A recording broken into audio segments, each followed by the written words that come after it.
fast, Chucklenut!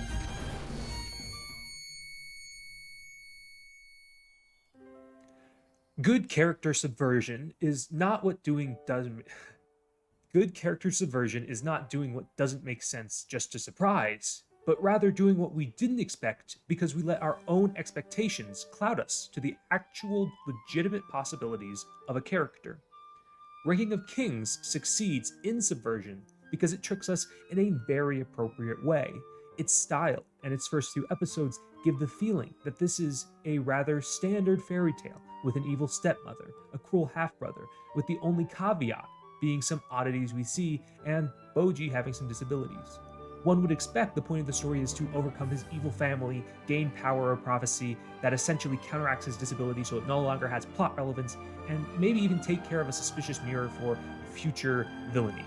And we do believe this because Ranking of Kings does borrow a lot of its opening setup from classic fairy tales. Now, it's not the only show to do that, but where other shows may take those tropes and just crank them up to 11 or do the exact opposite, like a poorly written Family Guy joke, Ranking of Kings doesn't just do a 180 from what is expected for shock value. Instead, they say screw shock value and show us character decisions, character beliefs from their perspective instead of just Boji. In this POV change, we get explanations, motivations, and their own rationalizations for what they do. Queen Hilling and Bebin are perfect examples. The Queen immediately seems cold to us at the beginning and is shocked to see Boji having seemingly been robbed and chastises him for it, and this sets the audience up to dislike her, especially as she pushes Didus, her own biological son, to be king. Cut and dry story, right? But take it from her point of view.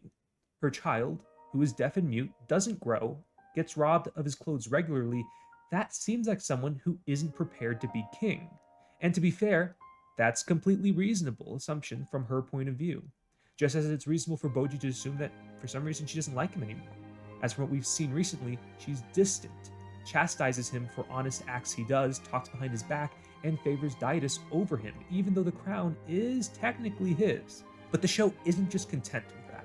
Instead, they make us eat our own words, as Hilling not only isn't malicious, but actually loves Boji incredibly. We see her first months in the castle trying to connect with him, trying to learn sign language so she can talk to him, even refers to herself as his mother in a most honest and proud way possible.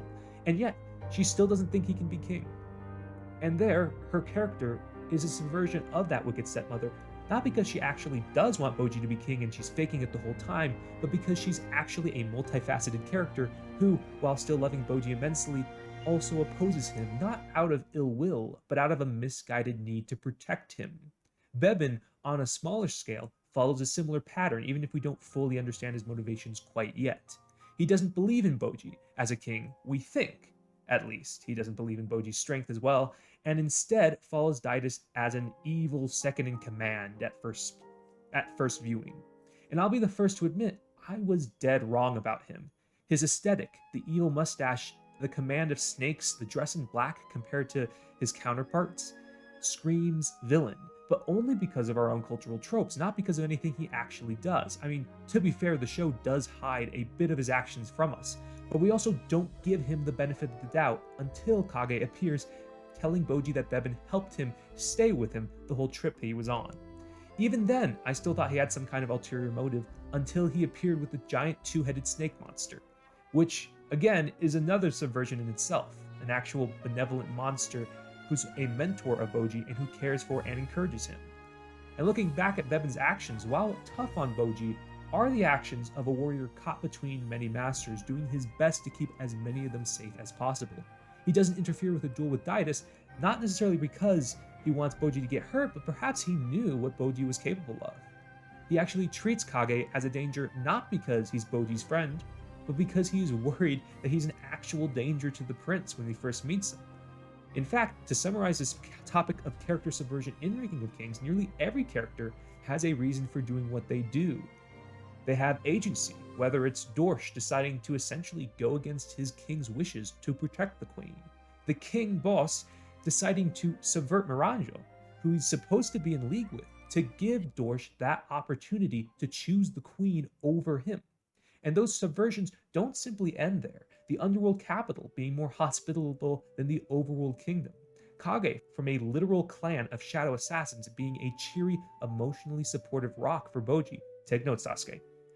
From the orc-like brothers attacking Boji in the bar actually being subordinates of Despot and concerned that they might have hurt him, to Apes, who I mispronounced again, who I went from loving to hating to pitying, as he has a crisis of conscience, watching his friends potentially be ripped apart by monsters he helped unleash on them, as well as going against Miranjo to attempt to help them in a small fashion, and Miranjo actually letting him do that without any repercussions. Nothing is as it seems in Ranking of Kings, but only because we, as a viewer, let our own preconceived notions about tropes and characters distract us from the very human actions they take. And by playing with those notions and digging far underneath the surface of them, the subversion it creates feels more of our own fault for a lack of awareness, rather than the writers pulling a plot twist out of thin air. And in a show like this, where the main character is more than the people see him to be without simply dismissing his disability, that means a lot. And so now, the overall thoughts on Ranking of Kings so far. I'm probably about an episode or two behind in the actual series, but it's still amazing. I still have no regrets. I still called it. Put up the video. I still called it from back then. 3 episodes in, I said this might be anime of the year. Like, I don't know, 14 episodes in now, I do not retract that statement. And I'm going to call it in advance. They're going to make us care about Miranjo somehow. Somehow. I mean, they're already doing it with the masked girl, but I know there's still more behind that, and I'm probably going to feel bad to that creepy knight guy in the silver armor who likes to torture people. It's just one of those shows I can at this point tell confidently that they're just screwing with us in the nicest way possible. But yeah, Ranking of Kings has been everything that I did not expect it to be, and that's amazing. And again, this is probably my last video on it, but if it is, and you happen to be seeing this, please go watch it. We need a season 2, regardless of whether or not, well, no, just go watch it. No qualifying statement. Go watch it.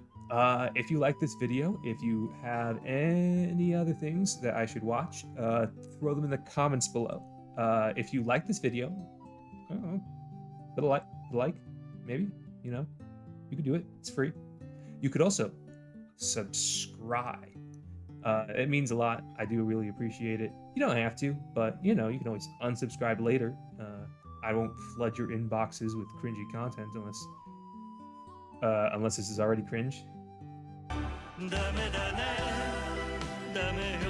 Anyway, yeah, like, subscribe, comment, Stella, put the text up, also outro music, and lastly, thanks for watching. You made it this far. Yeah. All right. Outro music's probably coming to an end here, so I'll say goodbye, and I'll see you next time. I don't have a fade button for this. I need a fade button for this. I can't. Stella, fade me out. Fade me out. Bye.